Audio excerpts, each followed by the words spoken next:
దేశంలోనే మొట్టమొదటిసారి investment support scheme తీసుకొచ్చినాం. రైతు బంధు 12 సార్లు వేసినాం అధ్యక్ష.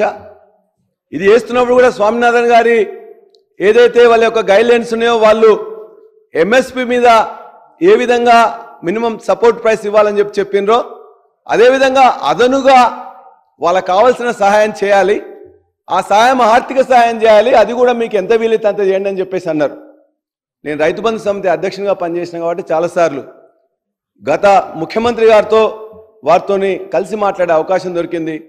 ప్రతి అగ్రికల్చర్ సైంటిస్ట్ కానీ ఎకనమిస్ట్ కానీ ఒకటే చెప్పిండ్రు, రైతుకి ఏదన్నా మీరు సహాయం తెలుసుకుంటే డైరెక్ట్గా అదనుకి పంట పెట్టుబడి రూపంలో ఇస్తే అది ఫెర్టిలైజర్స్ ఇంకొకటి మెకానిజేషన్ మిగతాయి కాకుండా డైరెక్ట్గా పైసల రూపంలో ఇవ్వండి, మీకు ఎంత చేతనైతే అంత ఇవ్వండి అని చెప్పింది. కాబట్టి ఆ సూచన తీసుకునే మొదలు 4,000 ఆ తర్వాత ఎకరానికి 5,000 చొప్పున గత ప్రభుత్వం రైతు బంధు చేపట్టి దాన్ని దరిదాపుగా 70 లక్షల ఎకరాలకి 70 లక్షల మంది రైతులకు 1,52,00,000 ఎకరాలకు 82,000 కోట్లు 12 సార్లు డైరెక్ట్గా భారతదేశంలో కాదు ప్రపంచంలోనే అత్యంత పెద్ద direct benefit transfer DPT scheme అధ్యక్ష. ఇది ఎవరు కాదనలేరు, రైతులందరి అనుభవంలో ఉన్నది.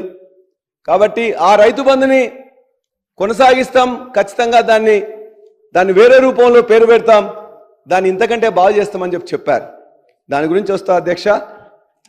అదేవిధంగా బీమా సౌకర్యం, రైతు బీమా అధ్యక్ష, వీళ్ళ సభ్యులు కొంతమంది మాట్లాడుతూ ప్రతిసారి రికార్డ్స్ చూపిస్తూ ఇలా చాలామంది ఆత్మహత్యలు పెరిగిపోతున్నాయి, ఇప్పుడే తగ్గిపోతున్న విధంగా చెప్పారు.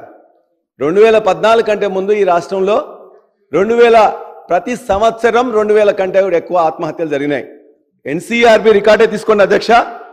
కానీ ఆనాటి నుండి ఈనాటి వరకు ఏ విధంగా ఆత్మహత్యలు తగ్గినాయి అనేది దానికి మిగతా అన్ని ఒక ఇన్పుట్స్ ఇవ్వడం ఒకటైతే, రైతు బంధు ద్వారా పాము గుట్టినా తేలు గుట్టినా బయలు పడ్డా కరెంట్ షాక్ కొట్టినా 1,40,000 మంది రైతులకు 5 లక్షల రూపాయలు 5-6 రోజుల్లో ఇచ్చిన చరిత్ర గత ప్రభుత్వం అధ్యక్ష.